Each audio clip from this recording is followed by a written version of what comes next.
طب لو جينا صنفنا الأندية في التوب 6 في الدوري الإنجليزي وهم عملوا إيه فاتوا وجاي ومنتظرين إيه الجاي وتوقعات التوب 6 في آخر حلقة، جايب برضه اتنين محدش يعرفهم، أول مرة يطلعوا القناة، أول مرة يظهروا على اليوتيوب، بس عايزكم تشتركوا ولايك وسبسكرايب على جديد. أنا زين ماجد ودي منتدى، ويلا بينا نخش في الحلقة.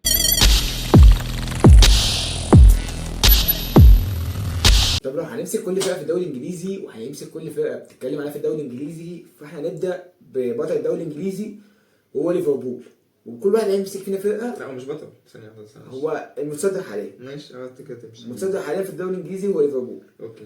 ليفربول هنمسك كل واحد فرقه وكل واحد هيتكلم عن فرقه في التوب 6 في الدوري الانجليزي. نبدا الاول ليك، وابدا بليفربول.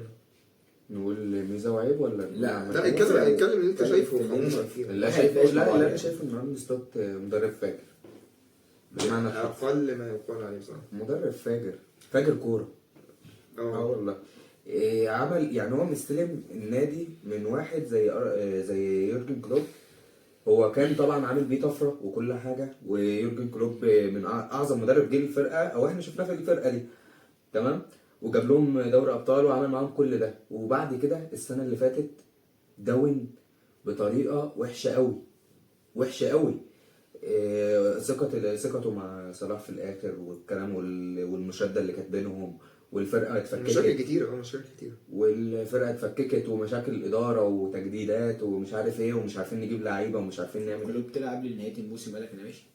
وده طلع بقى قبلها بكتير، وهم كانوا لسه السادس باين. لا هم لا كانوا السادس. ايوه كانوا وحشين، بداوا يلعبوا عشان اصلا. هو كانوا السادس. هو عشان بقى ساعتها ميزه ولا عيب الصراحه. هم بيحبوه، بس في نفس الوقت هو كلوب كان خلص، اللي هو مش كان خلص. هو كان خلاص حاطط في دماغه دوت اخر موسم. ارن سلوت خد الشقه على المحاره ده حرفيا، خدها عايزه تشطيب وعايزه بتاع. هو دخل بنفس السكواد اللي هو واخدين بيه. خدوا كام مركز السنه اللي فاتت؟ خد التالت. ارسنال تاني. نيوكاسل الرابع. لا مش تشيلسي. استون فيلا. عادة يورجن كلوب ان هو كان يا اول يا تاني، جه على اخر سنتين ولا ده الموضوع فلت منه ولا ده.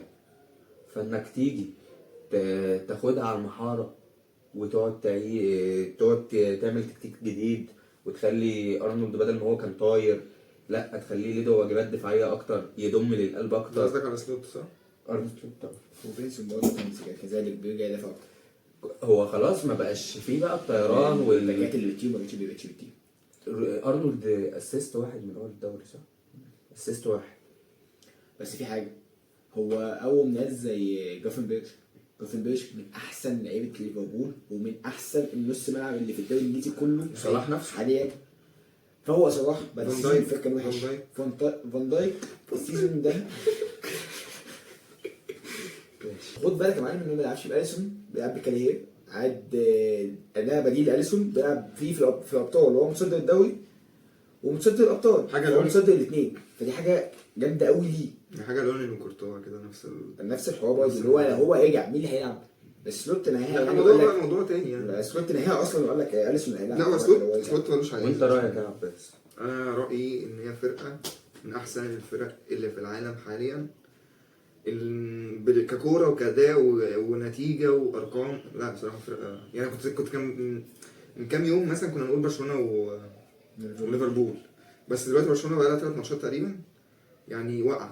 فمش عارف ده ايه اصلا يعني، مش عارف ليه الموضوع ده بقى لها حلقه بقى وانا اللي اقول لك ليه. يعني مثلا عشان ايه؟ لان برشلونه بصراحه يعني من بدايه لفوق لحد دلوقتي. فالمهم يعني ليفربول من احسن فرق العالم، وهي احسنهم. انا شايف ان هي احسنهم يعني كاداء وكل حاجه، بس ما فيهاش عيب غير ان الحاجه الوحيده بس اللي انا متضايق فيها بصراحه حته تجديد عموما مش صلاح بس، لا فان دايك وارنولد.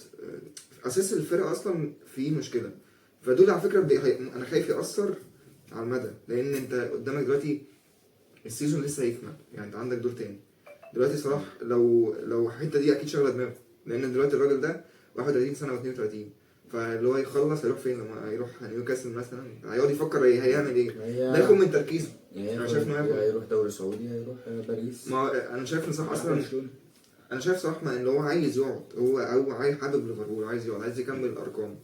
فانا شايف حته التجديد دي مهمه جدا. فلو ليفربول يعني ما هتعش في دماغها، حاسس ان هم هيندموا. ممكن ياثر على النتائج وممكن ياثر على الاداء وياثر على كل حاجه.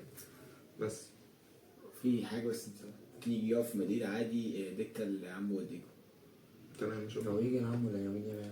تمام شكرا. بس انت لسه هتقول رايك ولا انت خلصت؟ لا خلاص خلاص. فالمهم يعني في نهايه الموضوع ان ليفربول من احسن الفرق. فنخش على الغريم التقليدي. مش في على التاريخ طبعا، الغريم التقليدي لسه واخد الاثنين دلوقتي. 2 من عمك صلاح. الحلقه دي متصوره بعد ماتش ليفربول بعد والسيتي ماتش يعني. ليفربول والسيتي. فده كان ليفربول. نروح بقى لحته السيتي اللي عندها كميه مشاكل اللي هي دي أنا شايف إن هي بقالها هتاخد 3 4 ماتشات، فدي هتاخد وقت كبير. يعني اكتر من فنخليها في الاخر. ماشي. فنروح لارسنال. ارسنال اللي لسه راجع لها اودجارد ولسه بدات تفوز وترجع تاني للستيج بتاعها. وابدا عباس.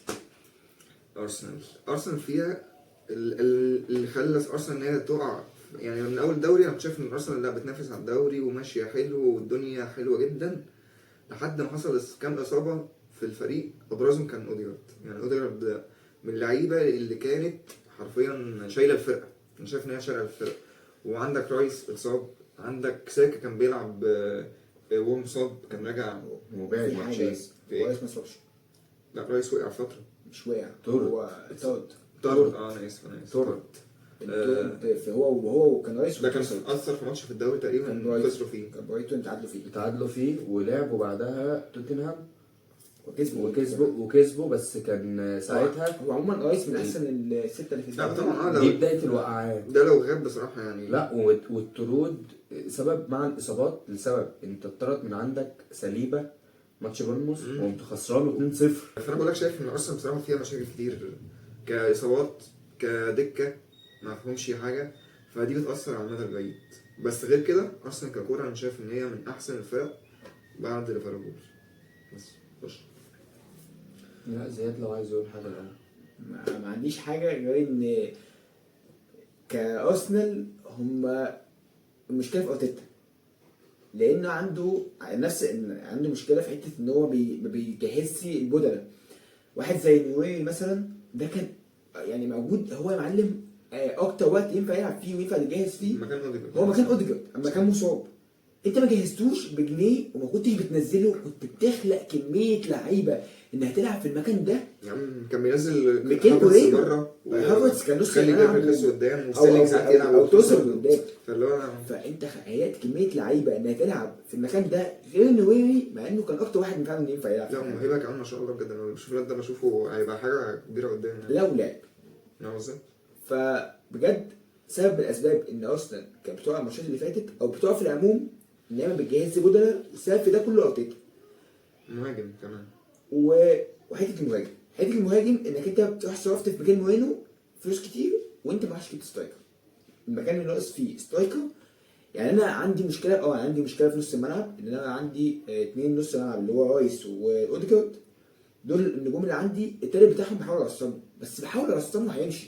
انما سترايكر فعلا انت محتاج سترايكر. فعلا انت محتاج واحد سترايكر فوكس انت بوكس. اكيد بس انت كنت جبت وتروح تجيب اوسيمان بدل ما كنت اوسيمان واحد جات صاي حتى لو اعاره.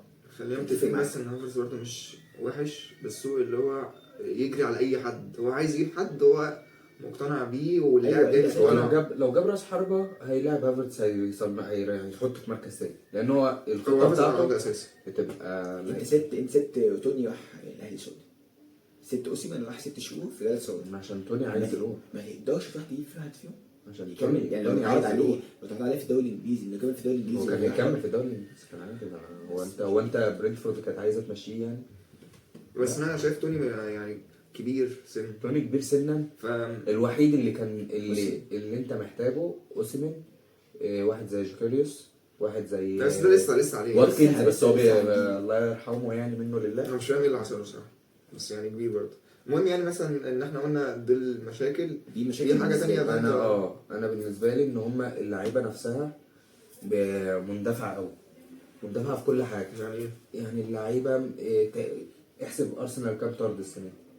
انت قصدك بيلعبوا بغشوميه. بيلعبوا باندفاع. انت عندك تروسرد ورايس الاثنين طردوا بسبب نفس الحاجه. بتلعب الكوره بعد ما الحكم يصفر. يعني انت حماسك وداك ان احنا خسرنا اتعادلنا ماتشين برايتون والسيتي. اتعادلت في اخر دقيقه واتعادلت هناك ماتش برايتون. انا شايف الاثنين ما فيهمش حاجه. فالاتنين دي مش حاجه ثانيه احنا مالناش دعوه، ده القانون بتاعهم، ده القانون معروف في الدوري الانجليزي وحصلت مره في رايس وانت قلت وقعدت تقول ما فيهاش حاجه، جت بعدها عملتها في السيتي، فاهم؟ وعندي مشكله كمان ان ارتيتا بقى بيعتمد اعتماد كلي على الضربات الثابته. لا لا ما شاء الله بجد. ان شاء الله هي دي مشكله.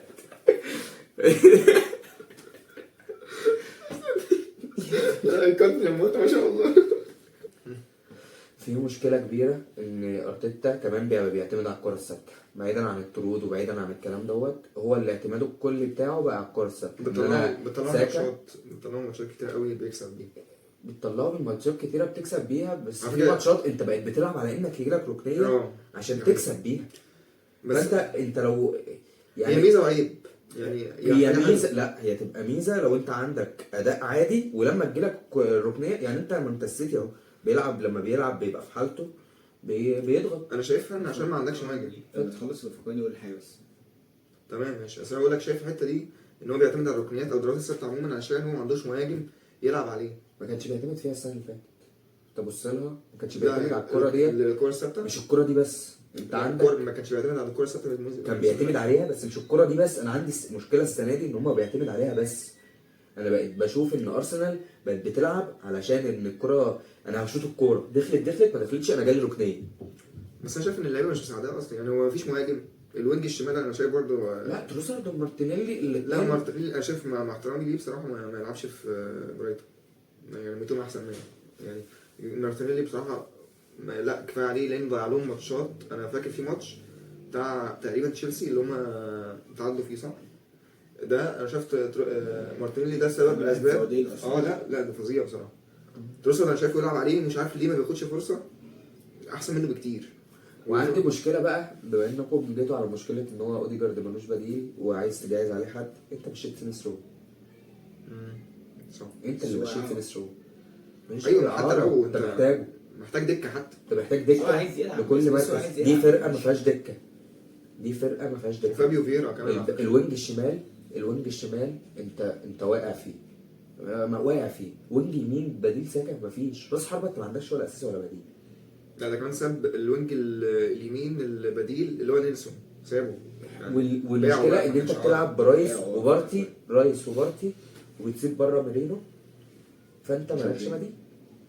لا ما هو دول اللي جوه مش زي اللي بره. بس جورجينيو ده اللي جوه مش زي اللي بره. ده مش لاعب دلوقتي بصراحه يعني. هو خلاص راحت يعني. هو كانت سنه وكان الناس بتقول لك هياخد افضل لاعب في الدنيا عشان خد اليورو مع الدوري الابطال. انت مشيت تشاكا. تشاكا هو اللي كان ينفع احسن منه. وثانيا هو ماشي، هو كان نجم من نجوم الفريق. ده حقيقي يعني هو كان وحش وبعد كده بقى نجم. انت مشيته لما بقى نجم ولما راح هناك ماشي. ما هو مش في ايدك تجدد له. ده كابتن. الموضوع مش ده كابتن. لا ده كابتن كان ممكن يجدد. انا في حاجه بس عايز اقولها ان انت كنت السنه اللي فاتت من عوامل القوه بتاعتك انت ما تقدرش هداف الدوري. دي عامل من عوامل القوه. عارف ان هي ماشي انت ما عندكش هداف الدوري عندك الفرقه كلها نجوم. الفرقه كلها بيجيب جوان. الفرقه كلها قدام الجول. الفرقه كلها جايبه اكتر من 10 اجوان. السنه دي انت ساكا اوديجارد طلعوا من الملعب. ارسنال صفر. طيب بس دي ميزه وعيب. اقول لك ليه. ارسنال حاليا هي فرقه. طيب انت لو معاك مهاجم بقى كان زمانك انت اول الدوري. لا انا ما كانش كده.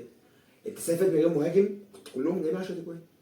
السنه دي انت من غير ساكا اوديجارد انا مش ما كانش كسبت الدوري. السيتي كسبت الدوري ليه في الاخر؟ طيب مش معاها هدف بس. ما هي دي الفكره. انا بقول لك انت لو معاك واحد بيخلص. بس انا بتكلم ان انت خلص ماتشات كتير مع بعض. زمان السنه اللي فاتت ماتشات ارسنال. ده حقيقي. السنه اللي فاتت كنت انت بس الغباء المدافعين جابريال وصليبا كان دايما يعني تحس ان هم كانوا ماشيين حلو قوي. يجوا في السيتي في ماتش السيتي ده بيقلبوا. هو المشكله السنه دي اتحلت وبعد كده هو بيخسروا الماتشات الصغيره ويتعادلوا. دي كانت على فكره ميزه السنه اللي فاتت ان هم كانوا بيكسبوا الماتشات الصغيره. دلوقتي ودي ميزه للليفر دلوقتي على فكره. بس مش صغيره زي الكبير. كسبه كله صغيره زي الكبير. طب نروح للتوب بقيه التوب فور. اخر اثنين في التوب فور هو مانشستر يونايتد ومانشستر سيتي. قلنا سيتي هنخليها في الاخر. نمسك يونايتد. الباقي اعتقد تشيلسي وتوتنهام هنجيبهم كده في السقف في الاخر. بس تشيلسي بصراحه تستاهل ان هي مش هنتكلم عن توتنهام. لا تشيلسي تستاهل. تشيلسي تتكلم فيها الباقي لا. كلقطه سريعه في الاخر كده هنتكلم عليهم اكيد هما ماشي. هنبدا الاول مانشستر يونايتد. ومانشستر يونايتد مع ابوهيم لسه جايبينه جديد، لسه كسبانين 4 باداء حلو.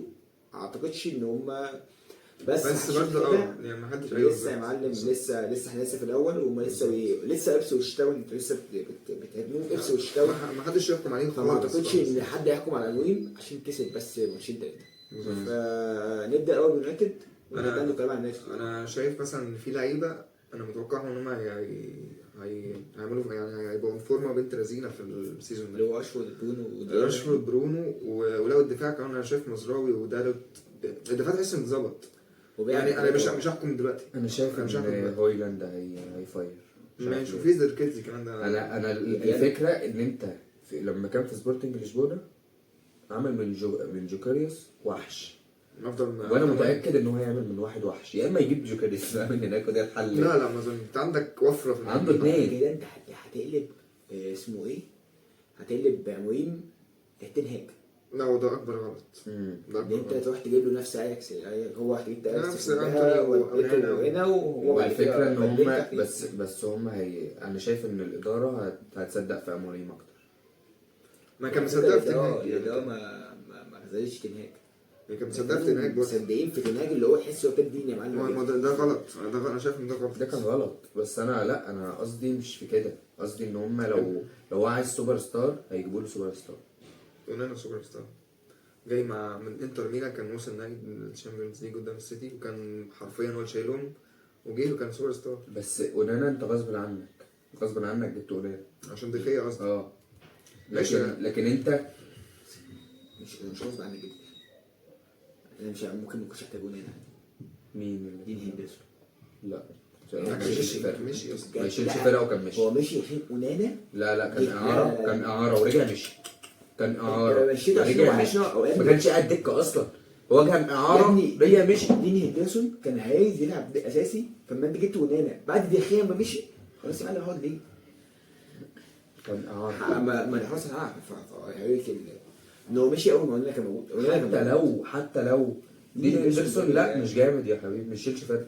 لا دين هندرسون كان لا طبعا ما يشيلش فرق. زي نيك بوبا يا معلم، هما 2-1.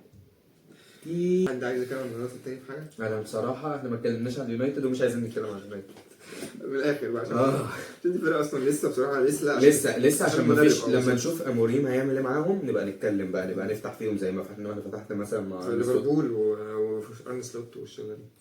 فالمهم نخش على نروح اللي بعده. نروح للسيتي. تشيلسي. لا تشيلسي ماشي. ناخد تشيلسي سيتي. نعم تمام. تشيلسي انزو ماسكا لسه جاي تشيلسي، عمل حرفيا من الفسيخ شربات. هو يا معلم هو اللي تشيلسي كانت خالص في الدوري ونايمه في الدوري، وحرفيا مع توخل ومع لامبرد هم حرفيا ميتين تحت. هوبا يا معلم فيار، هوبا يا معلم بقوا موجودين في التوب 4، بقوا بينافسوا على التوب 3 في الدوري الانجليزي دلوقتي. فيار لعيبه زي جاب لعيبه فوقهم، جاب سانشو، جاب نيتو، طلع لعيبه بره السكواد اصلا مع انهم كلهم نجوم زي تشيلويل زي جاب جواو فيليكس. انا مش جايبه اللي جابه ليه بس يا عم جاب جواو فيليكس ماشي. بس بيطلع لعيبه زي تشيلويل، طلع لعيبه زي تشيلويل، طلع لعيبه زي تشيلوبا، فطلع لعيبه حلوه. تخيل كان عندك اكتر من 30 واحد في الفريق، صفتهم كلهم في الاخر معلم على 18. لا هو ساب ناس كتير قوي. سابوا نجوم. وعندي فكره حلوه كمان اللي يزود تشيلسي عن ارسنال، لان تشيلسي مليانه بودره في كل المراكز. يعني انت مثلا لو كنت قلت لي ايه الفرقه اللي فيها بودره، تشيلسي دي من فيها بودره ويعني فيها بديل لا ده فيليكس دكه يا جدعان، وعندك سانشو دكه لا بعيدا عن ان جاكسون خالص بس ماله ده جاكسون السنه دي. لا يا عم حرام عليك، ده هو اللي ريسك. جاكسون كلاعب ده عشان مش معاك في الفانتازي بقى، دي حاجه ترجع لك. انا بقول لك معايا وبقول لك ما شاء الله بجد. جاكسون كلاعب يبوظ منظومه لو مش في حد، يبوظ منظومه. شايف بالمر يصلح اي بس هو فاهم انا مع الراي ده جدا. فانا بقول لك انا شايف تشيلسي بصراحه لا ماشيه في طريق كويس عكس توتنهام خالص. يعني لو هنتكلم عليها سيكا كده بسيطه، توتنهام لا رايحه في سكه مش حلوه، بتخسر من ايبزويتش وتكسب مش عارف 6-4. انا مش فاهم ايه التناقض الغريب ده مع فولان. لا يعني عندها ماتشات بصراحه لا يعني المفروض تكسب الحاجات دي. انت ما كسبتهاش اصلا، انت ما تحطش في التوب. لا وكسبت السيتي من غير ماندي فين وروميرو. مثلا لا بقول لك انا مش فاهم ديفيز وتشيم كولودو اللي بيلعب في رومانيا. مش فاهم بصراحه الفرقه دي عامله ازاي بصراحه، فمش هنتكلم عليها اصلا. فانا بقول لك تشيلسي لا ماشيه في طريق كويس، وحاسس ان هي ممكن تخش التوب فور السنه دي عادي جدا يعني. انا عجبني اللي هو بنسبه كبيره. اما كل اللي توت بويلي عمله الرفش قال له يا معلم شوف بقى اللي انت جبتهم دول كلهم يعني في ايدك، مشيهم مشي ايدك يعني.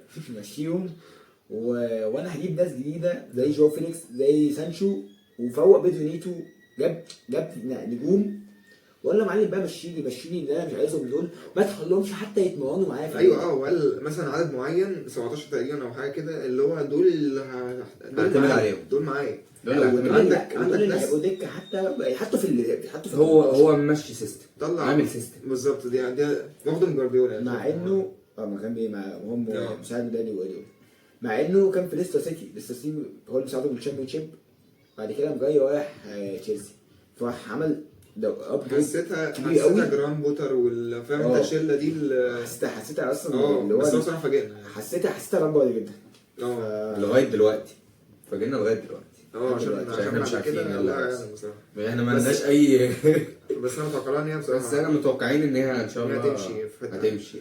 فنيجي للبابا او اللي كان بابا، نيجي للبابا، هو الدوري الانجليزي بابا الشغلانه، عمو جوارديولا، عمو حبيب قلب جوارديولا. انا عندي كلام كتير بس عايزين نعرف الناس ان دي سابع تعثر بعد ماتش ليفربول للسيتي، يعني 6 ماتشات خساره، ماتش تعادل معاه في الدوري وفاينورد من كان مكسب 3-0 وتعادل معاهم 3-3. فاللي هو بصراحه يعني دي حاجه للتاريخ اصلا، فاهم يعني اللي هو جوارديولا عمرها ما حصلت فيه، وده مش بكلامي ده بارقام، ان هو عمرها ما حصلت ان هو يبقى فيه 7 ماتشات تعثر لجوارديولا، وحيث ان هو يتعادل، وكان على فكره كان ممكن يخسره يعني الماتش ده اللي اتفرج عليه كمان فعلا كان لا جوارديولا ده كان مصيبه يعني. انا شايف جوارديولا ده كان عمل 3 هو اللي عمل تقريبا 3 اجوان بتوعه، وكان في كوره كمان كان ناوي يخليها 4 يعني، كان ناوي يكمل يعني كان ماشي في السكه، بس زي ده كان جوارديولا هو النهارده عاجبه ما نزلوش او خسروا في الاخر. فخلينا نخش نشوف اول حاجه الموضوع ده مين يشيل الليله دي. 80% هم اتقسم حاجتين، 40% جوارديولا و40% اداره، تمام؟ في 20% لعيبه طبعا، ماشي. 40% جوارديولا ليه؟ لانك انت مشيت كل النجوم اللي في الفرقه كبدله. السيتي لو جيتوا بصيتوا من 2-3 سنين احسن ديف موجود في الدوري الانجليزي. اكيد. احسن ديف ازاي يا معلم؟ احسن ديف ان انا عندي واحد زي الفاريز قاعد لهالاند. احنا كنا بنتكلم ان الفاريز ولا هالاند، انت دلوقتي ما بقاش عندك هالاند وحش قوي السيزون ده، بس يا معلم خلاص ما انت لازم يلعب اساسي. فسيبك من الفاريز، سيبك من الفاريز، نروح للحته اللي قدام. عندك مشيت محرز كدف حتى على الاقل حلو، مشيت كميه نجوم اسمه محرز دكه اصلا يعني كدكه يا عم حلو، انا ما بقولهاش يلعب اساسي. اكيد فودن بالسيزون اللي في عامله السنه اللي فاتت جاب مكانه مين؟ جاب مكان محرز سابينيو. ماشي، مين بديل سابينيو؟ هو تجيب بديل؟ لا سابينيو مش في دوكو. لا انت لا سيبك دوكو سابينيو وفودن ماشي، وفي برناندو بيلعب. لا بس هنا طب انا ليه حل من برناندو انه يلعب يمين مع انه هو احسن في نص الملعب؟ طيب فودن وسابينيو وانت مش عاجبك دول؟ ماشي، فودن وسابينيو تمام. الناحيه الثانيه جريليتش ودوكو في نص الملعب. لا في كتير، كوفازيتش، نونيز، ريكو لويس، ده انت عارف من اللي هو يا معلم بيجي نص السيزون اصلا. هو خلاص خد النص السيزون الاولاني، دلوقتي بقى هيرجع بقى. هو بس بيجي في الوقت الحلو وبيلعب. مين تاني موجود؟ برناردو سيلفا. يعني بس خلينا نتكلم في حاجه بس معينه. انا عندي مشكله ان هو ماشي كميه النجوم اللي في الفريق انا شايف ان هو عوضهم ما عدا بديل هالاند. لا وما عوضش من بديل الوينج. مين البديل الباك اللي موجود؟ باك اليمين في اكل بيلعب اكل. طب انا ليه العب ما هو موجود؟ طب ما جابارديول نفسه كان احسن واحد السنه اللي فاتت وهو بديل في بديول. اكل برضه يا ابني، هم كله بيلعب بالمركز ده. هو ثواني بس، انت عندك حد ينفع يبقى موجود في السيتي؟ بس يبقى ما تطلعش كل مؤتمر صحفي تقول له اصل انا عندي مشكله كتير في الاصابات.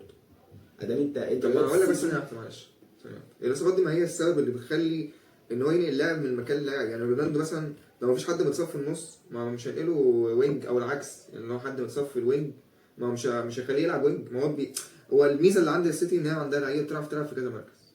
عندك مثلا ريكو لويس ده لو فودن بيعرف يلعب يمين مش لو ادرسون اتصاب هيلاعب ريكو لويس حارس مرمى عادي جدا. هو ريكو لويس بيلعب في كل حته. ريكو لويس اصلا بدايته باك بيلعب باك ليفت وباك بدايته يمين. ريكو لويس هو باك يمين احسن بديل لوكر، وبيلعب باك شمال على فكره. وهو دلوقتي الاساسي بيلعب واسمه خط نص. هو بيلعب خط نص. لا هو اساسي ووكر هو الاحتياطي. الناحيه الثانيه جفارديول مفيش حد مشيك يا معلم. سيرجيو جوميز وحش ولا حلو ولا مش فيه؟ ماشي بس هقطعك ثانيه واحده. انا بصراحه مش موافق على الكلام ده. ثانيه واحده بس معلش. هو لو رودري ما كانش متصاب حلو كنت هيلاعب مين باك يمين؟ ليه؟ لو رودري ما كانش مصاب كان هيلاعب مين باك يمين؟ ريكو لويس؟ لا ووكر. لا ووكر لا. مش هو بيلعب ووكر ماتشات وليكو لا، لويس لا، ماتشات لا، ده بيبدل ما بينهم. ماشي بس مين الاساسي السيزون ده؟ هو الاساسي لا لويس. ليكو لويس. حلو. دلوقتي هو بيلعب ريكو لويس ايه؟ نص ملعب عشان رودري متصاب. دلوقتي خلى ووكر اللي هو الخيار الثاني هو اللي يلعب. هل ريكو لويس مادي ده اودي؟ اكيد لا. ده اكيد. طب طب ما ما كده ده يدل ان جوارديولا عنده حق ان هو فعلا موضوع الاصابات. صح. طب ما انا كنت ممكن اجيب واحد مكان اودي لسه من هل في حد في العالم يعوض رودري؟ يا حبيبي انا مش لازم اجيبه يبقى كان عندك هو كلفين. حل. لا عنده كوفازيتش وما عرفش يعوضه. هيعمل ايه؟ يا حبيبي اقول لك حاجه كوفازيتش ما بيلعبش. كان حتى في تشيلسي ما كانش بيلعب سته. حرام عليك. ما كانش بيلعب سته. حرام عليك. لا ما تنساش عمره كوفازيتش كان بيلعب سته مع حرام عليك. مدريد. بيعرف يلعبها والله بيعرف يلعبها. ثانيا كان عندك فيليبس لما رودري فيليبس مشوه اصلا عشان بيساوي التشكيله. سؤال ده بجد الكلام. والله سبب ايه؟ بيساوي التشكيله. بايه؟ بيساوي بيساوي التشكيله. انا ما اعرفش الكلام دوت بس ده المهم بجد يعني والله. المهم مش هو اللي بيساوي اصلا واحد من مساعدين جوارديولا. المهم ما تدخلناش في حوارات. المهم ان انت عندك مثلا فيليبس كان موجود لما رودري السنه اللي فاتت حصل له اي حاجه جاله دور برد مثلا كان هيعرف يعوضه بامانه ربنا. في حد في العالم يعرف يعوضه؟ ريكو لويس مش وحش على فكره. ريكو لويس حلو بس هو في المركز دوت مفيش حد هيعرف يعوضه. انا كنت انت سايب فراغ. انت كانك شلت كريستيانو يعني وحطيت هو دياز بتاعكم فاكره مريان. الحمد لله. اوسخ لاعب ماشي. فهي دي الفكره. هل اودي اول ما جينا اتلتيكو مدريد كان تنين مجنح؟ مش تنين مجنح صح؟ جوارديولا بس تبقى جوارديولا يعرف يعمل واحد اتنين تلاته زي مش على طول ما هو خد منه وقت. من الساحل يا اسطى بصراحه يعني. خد منه وقت. من الساحل. انا شايف ان هو هتمشي حد ما تجيبش بديل ليه. هو فودن ده قاعد بقاله معاه كام سنه؟ قعد 5 4 سنين تقريبا صح؟ من ساعه ما جه. فودن ده كان في الاول كان كويس. لا فودن ما فرقش السنه اللي فاتت اصلا. طب بس انا بتكلم في هي دي اخرة البالون دور حرام. بالون دور حرام ايه يا ابني؟ ما هو لما يتشال من المنظومه يا ابني يبقى ميت بقت الفرقه ميته. انت اول نبدا نتوقع دوري. الاول ليفر. ليفر معاه. اوكي. تاني سيتي. طب احنا ما بدناش من تحت لفوق. نبدا تاني. مش تاني انت تاني. تاني اوكي. سيتي. اوكي. ارسنال. سيتي. تشيلسي. بس يقول لنا نمشي وراك على فكره مش عارف بجد المره دي يا عم. تشيلسي. مع العلم برايتون حلوه وممكن تبقى في الاربعه لا الاول. لا شايف تشيلسي كويس. بس برايتون هتقع مش زي استون فيلا. ما عندهاش مش زي استون فيلا ولا زي نيوكاسل ما سله. عندهاش بدني كمان يعني ما عندهاش دكه وما عندهاش لا فرقه كويسه بتعمل اداء بصراحه كويس. بس مين الرابع؟ الرابع تشيلسي. لا قلنا تشيلسي. الخامس الخامس هتبقى فرقه مش تاني. وانتوا لازم تجيبوا الخامس توب 6. لو عايز التوب 6 انت عايز توب 6. مش عارف ليه يعني احنا مش هنحط التوب 6 مش لسه عايز توب 4 وخلاص. السنه دي قلنا انا عايز اتحرك. اوكي هنفهم. الخامس هتبقى توتنهام. الخامس توتنهام حتى وهي وحشه اوكي تقدر ترجع مع الوقت. مش انا شايف برايتون ان شاء الله برضه. اوكي السادس برايتون. انا عكسك بقى. مانشستر يونايتد. طبعا الكلام ده لو حصل في هديه عند الراجل ده ليه بصراحه يعني. ليكو مش ليو. اللي انت عايزه. انت زيي في كله ولا انت؟ انا عكست معاك. لا انا سايب برايتون تبقى بره خالص هتبقى. لا انا حاسس ان هي هتعمل حاجه. طيب الناس دي كانت حاجه عن توب 6 او التوب فور في الدوري الانجليزي، بس همشي ولكس كلام على طبيعي. عايز نجد دي منتدى احمد عباس بس حاتم. سلام.